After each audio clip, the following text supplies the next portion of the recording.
안녕하십니까. DNA 입시랩의 이명순 소장입니다. 오늘 DNA 입시랩의 입시를 부탁해 시리즈 중에서 이제 고입편 시작하도록 하겠습니다. 오늘은 이제 첫 번째 시간인데요.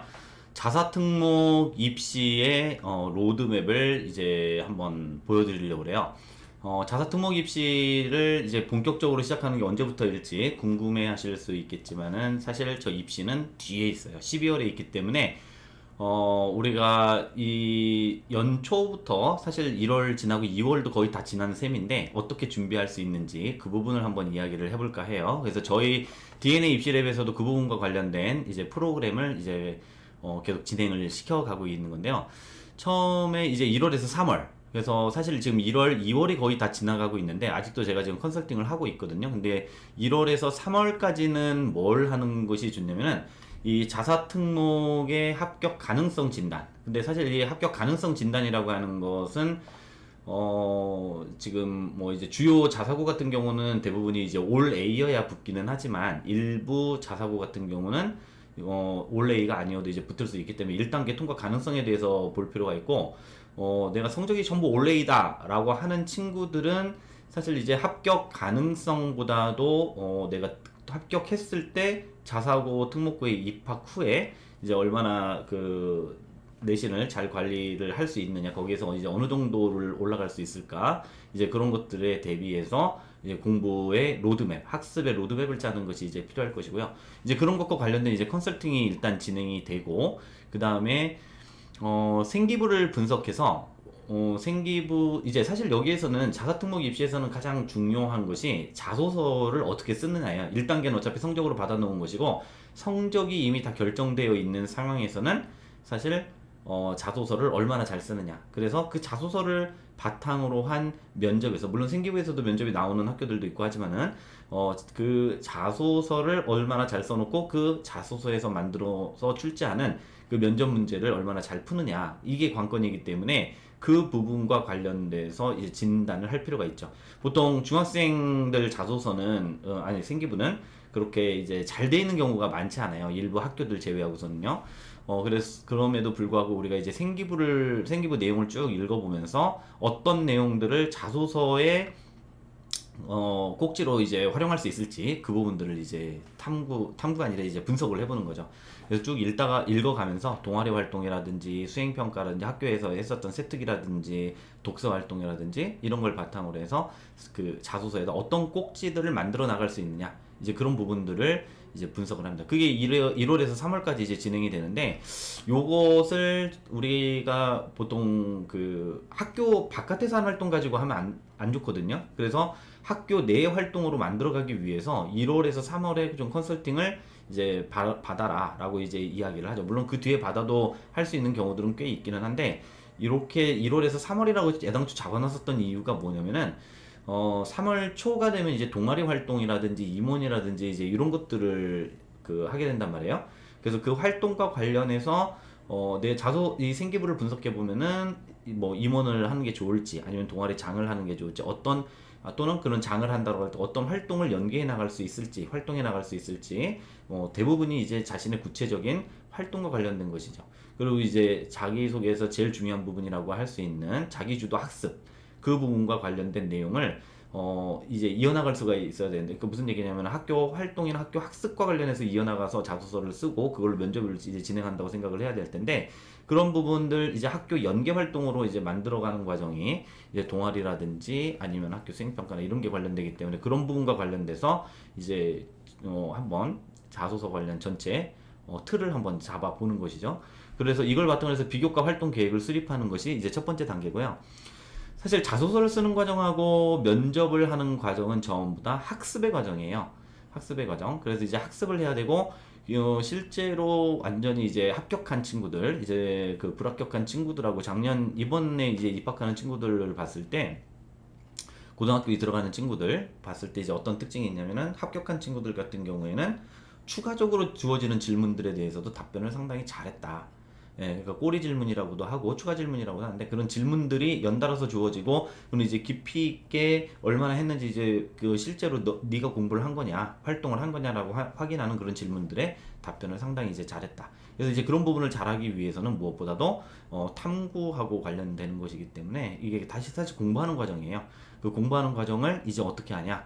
내가 대략적인 꼭지를 만든다라고 생각을 할 때 그러면은 요 5월 달에 그걸 해나가는 거죠. 자소서에서 자기주도 학습 영역을 보통 두 꼭지에서 세 꼭지를 이제 쓰게 된다라고 보면은 그 두세 꼭지를 이제 만들어 가기 위한 과정으로 5월 달, 4월에 내신이 4월 말에 끝나고 나면은 5월 달에 바로 이어서 이 자소서의 자기주도 학습 영역의 주제 소재를 선정하는 이 과정을 이제 하는 게 좋죠. 그래서 이때 두 꼭지 정도를 하면 좋은데 두 꼭지가 좀 많을 수도 있어요 학생들한테. 그럼 한 꼭지만 하고 이제 여름방학으로 넘겨갖고 나머지 한 꼭지를 할 수도 있어요. 근데 가급적이면 할 수 있으면 5월달에 이 두 꼭지를 모두 마련을 해놓는 게 좋다. 네, 그러면 이제 7, 8월로 넘어가는 거죠. 그럼 7, 8월에는 자소서 초벌을 완성하는 게 좋아요. 이게 초벌인데 우리가 이제 고등학생들 자소서 쓸 때를 보면은 고등학생 같은 경우 이제 곧 대입에서는 자소서가 없어졌어요. 그럼에도 불구하고 어쨌든 자소서 얘기를 해보자면은 그 자소서에 계속 몰입해서 이제 자소서를 쓴단 말이에요. 한 달 동안 붙잡아 놓고서 계속 자소서를 써요. 예, 그렇게 해서 쓰기도 하지만 중학생 같은 경우에는 자소서 쓰는 걸 보면은 계속 자소서에만 매달리고 있지는 않아요. 그러니까 자소서 그 쓰는 시간을 보통 따로 마련을 해놓고 그 시간에 보통 이제 해결하는 그런 방식으로 이제 자소서를 쓰거든요. 뭐 대입처럼 뭐 그렇게 이제 빡빡한 자소서는 아니다 보니까 그래서 이제 방학이 이제 7월 중하순에 이제 시작이 된다고 한다면은 한 4주에서 6주 정도를 잡고서 자소서를 쓰면 초벌을 충분히 완성할 수 있고 이것도 이제 이렇게 오래 잡는 이유는 사실 이게 학습의 과정이라고 그랬잖아요. 그러니까 두세 꼭지, 자기주도 학습 영역 두세 꼭지를 완성을 다 시켜 놓는다라고 생각을 하고 그 주제하고 관련된 학습을 해나가면서 공부를 해나가면서 자소서를 쓴다라고 생각을 하면 됩니다. 그렇게 해서 이렇게 지금 4에서 한 6주 정도가 걸려요. 그래서 요 자소서를 이렇게 해서 완성을 하게 되면은 그 다음에는 뭘 하게 되냐면 이제 면접 대비로 들어가는데 보통 10월 초 정도, 9월 말에서 10월 초 정도에 그 중간고사를 본단 말이에요. 그러니까 그때 중간고사를 잘 보고 그러고 나서 이제 10월 초에는 자소서를 완전히 완성을 한다거나 그리고 또는 초벌이 완성된 학생 같은 경우는 면접 질문을 자소서하고 생기부를 바탕으로 면접 질문을 제작하고 그 제작된 질문에다가 쭉 답변을 다는 그런 이제 과정을 거치면 좋아요.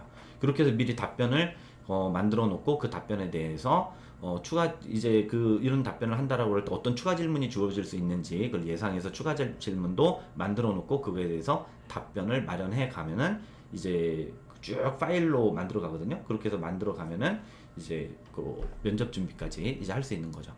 그리고 이제 11월 한 10일경이 되면은 거의 내신이 다 끝나거든요. 기말고사까지 보고 그 기말까지 반영된 성적이 이제 들어가는 거니까 그렇게 끝나고 나면은 이제 자소서를 최종적으로 수정해서 완성을 하고 그리고 자신이 준비했던 답변을 가지고 모의 면접을 해 나가면서 그러면서 이제 내가 실제 이제 이 면접에 대한 적응력을 높여가는 그런 시간을 갖게 되는 거죠. 그러면서 추가 질문이 주어지면은 그거에 대해서도 답변도 해보고 그리고 선생님이 사실 우리가 예상하지 못한 추가 질문을 던질 수도 있기 때문에 그런 걸 통해서 민첩한 대응력도 한번 이제 키워나가고 이걸 하는 과정에서도 역시 답변을 위한 독서와 자료를 바탕으로 해서 학습을 해나가는 것이 중요합니다.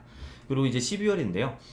실제로 이제 면접 시험이 있는 때가 작년 같은 경우 외고는 12월 19일이었고 그리고 자사고 같은 경우는 뭐 12월 23일, 24, 뭐 25, 6, 7, 8, 9 뭐 이런 식으로 해서 돼 있었는데 서울권 외고 국제고는 서울국제고까지 포함해서 서울권 외고들은 12월 19일이 면접이었고 그 다음에 자사고들은 그거보다 좀 뒤에 있었거든요. 물론 이제 그 앞에 있었던 자사고들도 있긴 해요. 하지만 대체로 한 12월 크리스마스 전후로 해갖고 이제 면접이 있다고 생각을 하면 되고 그렇기 때문에 그 직전까지 파이널 실전 모의 면접을 합니다. 그래서 이제 한 3회 정도 이제 하면 좋고 이것은 예를 들어서 저희 수업이 한다는 게 실전 모의로 한다 그러면 보통 와갖고 2바퀴 내지 이제 3바퀴를 돌려줘요. 그렇게 하고 실제 시간에 맞춰서 모의 면접을 진행하면서 1대1로 이제 면접관하고 학생하고 모의 면접을 하고 채점을 해주고 평가서를 주면서